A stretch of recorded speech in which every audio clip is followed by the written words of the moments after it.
Tentu sahabat juara, hari ini kita akan belajar tentang pengantar review ya, dalam rangka untuk sukses SBMPTN ya. Mudah-mudahan adik-adik hari ini di dalam kesehatan ya, sehingga bisa mengerjakan review ya. Selamat. Hari ini kita akan belajar Ronin IPS ya, kelas Ronin IPS. Jadi pengantar untuk review Ronin IPS. Jadi pertemuan ini adalah pertemuan untuk minggu terakhir ya, Ronin IPS, sebelum nanti kita berjuang lagi di super intensif ya menghadapi SBMPTN. Sebelum kita masuk ke review ya, hari ini saya kasih pengantarnya dulu ya. Yang pertama, materi-materi apa saja yang nanti akan kita kerjakan ya, sehingga nanti adik-adik ketika mengerjakan soal itu nggak terlalu banyak berpikir ya, terus kemudian tahu ya bahwa soal itu memang sudah pernah kita berikan dan ada soal-soal yang memang pengulangan.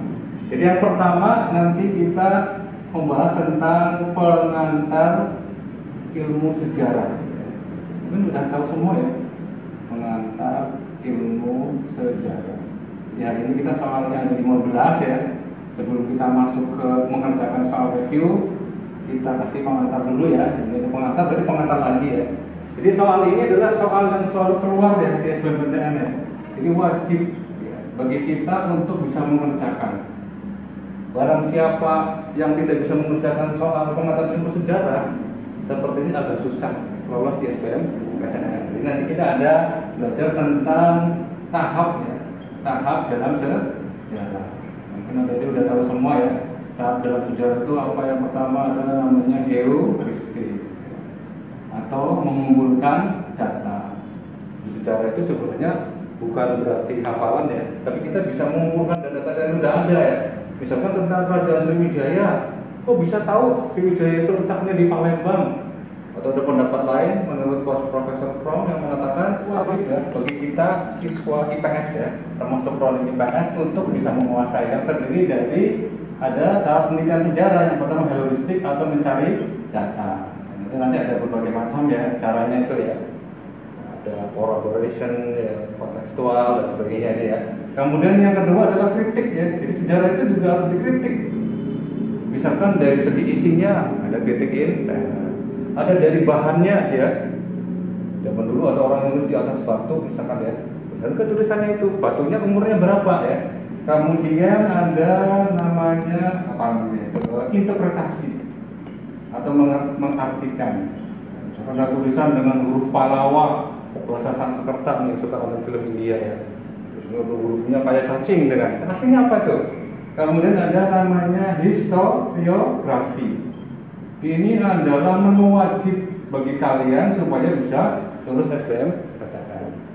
Yang kedua, setelah kita tahu pengantar, yang kedua kita harus tahu ada zaman namanya prasejarah. Tulisannya mudah-mudahan bagus ya. Pra itu artinya sebelum, sejarah itu artinya tuh tulisan. Jadi sebelum manusia mengenal tulisan, kok bisa tahu ada manusia itu apa ya? Biasanya kalau orang nulis misalkan ya, di sini berdiri Kerajaan Sriwijaya, ada tulisannya kan? Atau misalkan kamu di rumah suka nulis update status di Facebook atau nulis di Instagram, itu ada tulisannya kan? Tapi kalau nggak ada yang bisa nulis, dari mana? Ya biasanya dari alat dan peninggalannya ya, alatnya ya, termasuk dari peninggalan yang digunakan untuk melakukan kehidupan sehari-hari. Di sini nanti kita mengenal adanya zaman batu. Kenapa disebut zaman batu? Karena alat-alatnya terbuat dari batu. Ini menu wajib ya, supaya bisa lolos SBMPTN dan tidak pernah nggak keluar soalnya. Yang kedua adalah zaman logam atau disebut namanya zaman Undaki. Zaman batu nanti alatnya dari mulai yang paling kasar sampai alat yang paling halus ya. Misalkan ada semakin batunya itu makin halus, berarti semakin maju ya di situ kan. Ada zaman Paleo, ada zaman Meso ya, ada zaman Neo, ada zaman Mega. Kemudian kalau zaman logam dibagi dua ya, ada namanya zaman perunggu dan zaman besi. Jadi di sini kakak nggak menerangkan panjang lebar ya, cuma intinya aja yang nanti ketika nanti mengerjakan review itu bisa mengerjakan. Setelah itu kita masuk ke zaman Hindu dan Buddha. Hindu Buddha itu kita fokus pada bentuk candinya ya, bentuk candi dan cirinya apa ya. Candi sendiri kan berasal dari candika ya, jadi tempat untuk menyembah ya. Jadi candi itu nanti di sini terutama antara ciri candi yang ada di Jawa Tengah dan ciri candi yang ada di Jawa Timur. Tentunya kalau Jawa Tengah dengan Jawa Timur beda ya. Dari segi batunya kan Jawa Tengah itu lebih kuat karena terbuat dari batu andesit atau batu kali ya. Kalau Jatim itu sama dengan di Sumatera itu, candinya itu biasanya terbuat dari batu bata ya. Jadi apa namanya semacam tanah liat ya, yang dibakar kemudian ya. Di Jawa Tengah juga nanti ada candi yang bagian utara, ada candi yang bagian selatan. Ini terkenal dengan Pantura ya. Ini terkenal dengan pantai selatan ya. Kita tidak ya, sama-sama nanti kita lihat. Ya. Setelah Hindu Buddha nanti masuk ke zaman Islam. Nah, kenapa kok Islam itu laku keras di Indonesia ya? Jadi bangsa Indonesia itu terkenal dengan bangsa yang mau menerima semua budaya yang masuk dari luar. Hindu Buddha ada di sana. Kemudian prasejarah juga pengaruh dari Indo-Cina ya. Kemudian Islam ya. Jadi di sini ada teorinya ya. Oke, Pak. Teori maksudnya itu. Misalnya ada zaman peralihan ya. Nanti muncul Majapahit ya. Di Majapahit itu ada kota yang namanya Mojokerto yang dianggap sebagai ibu kota kerajaan Majapahit. Di situ masyarakatnya makmur ya, punya ciri-ciri tertentu, ya, ada prinsip menabung dan sebagainya itu kan. Dan di situ juga udah mulai muncul peralihan ya, percampuran dengan Islam ya. Setelah zaman Islam nanti muncul namanya penjelajahan samudra ya. Penjelajahan samudra, penjelajahan samudra. Jadi bangsa-bangsa yang gemar untuk menjelajahi samudra yaitu bangsa-bangsa dari Eropa, tersebut namanya bangsa Barat ya. Di mana mereka itu menerapkan teorinya Kopernikus ya. Pernah dengar ada tokoh yang namanya Nikolaus Kopernikus. Jadi tokoh yang mengatakan bahwa matahari itu adalah pusat alam semesta. Sehingga kemudian mereka tuh pengen berpetualang. Sampailah mereka ke negara yang namanya Nusantara, petualang ya. Jadi nanti muncul penjelajahan samudra di sini. Ya. Nanti muncul Portugis ya. Kemudian ada Spanyol, ya. Ada Belanda ya kan. Kemudian ada Inggris ya. Jadi Indonesia termasuk bangsa yang paling rajin dijajah oleh bangsa asing gitu kan. Kita tutup dulu ya sejarah Indonesia ya. Kita masuk ke sejarah dunia ya. Jadi sejarah dunia nanti kita direview ada namanya revolusi. Apa tuh revolusi? Revolusi itu perubahan yang radikal, cepat ya kan, luar biasa. Revolusi di sini macam-macam ya. Ada revolusi Amerika, atau di revolusi yang ada di sebenarnya bukan Amerika, jadi benua Amerika tapi bagian utara ada namanya revolusi Prancis. Kemudian ada revolusi industri. Nanti kalau mau dilanjut lagi ada revolusi Rusia.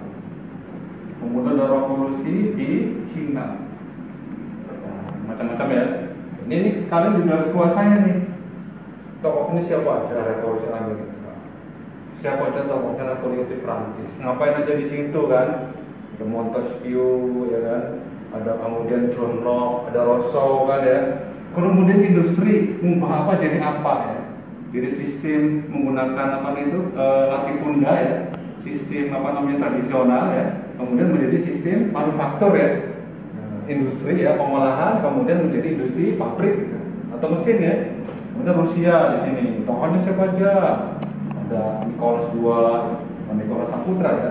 Kemudian Cina siapa aja? Tuh ada Sun Yat-sen ya, yang suka nonton film Jackie Chan ya kan ya. Jadi itu ya. Kemudian nanti terakhir ada namanya Perang Dunia. Kenapa disebut Perang Dunia? Karena terjadi di hampir seluruh dunia. Ada Perang Dunia I dan Perang Dunia II. Mudah-mudahan ini bisa fokus ya. Apa sebabnya Perang Dunia I? Ini kita keluar soal itu kan. Kemudian pihak mana yang terlibat? Ada siapa? Triple Aliansi, ada Triple Entente. Kalau Triple Aliansi siapa? Jerman, Italia, Austria-Hungaria. Entente ada Inggris, Rusia, kemudian awalnya itu ada namanya itu ya Prancis ya, Amerika Serikat terakhir ya. Nah, yang di sini nanti yang paling penting itu kalau yang itu sama dengan kedudukannya dengan Indonesia ada Turki ya. Nah, Turki yang dulunya itu negara yang besar, akhirnya kemudian kalah perang dalam perang dunia satu ya. Itu banyak dikuasai wilayahnya oleh orang-orang kami Triple Entente. Di sini nanti ada misalkan ada Inggris ya dan Amerika Serikat. Ya. Jadi Turki itu sebenarnya negara yang luar biasa ya. Dulu itu kerajaan yang luar biasa besar, sebagian Eropa dan sebagian Afrika Utara ya, dan sebagian Asia tuh. Kemudian bisa habis tuh dalam perang dunia ke-1 sama Inggris ya. Makanya Turki akhirnya jadi pengaruh Inggris ya.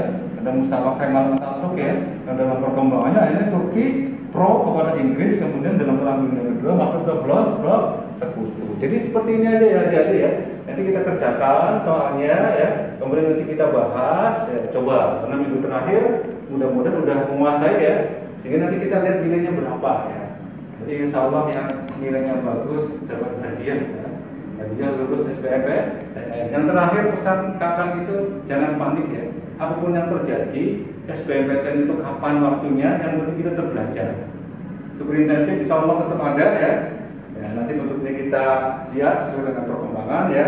Tetap semangat ya. Mudah-mudahan sukses semua. Wassalamualaikum warahmatullahi wabarakatuh.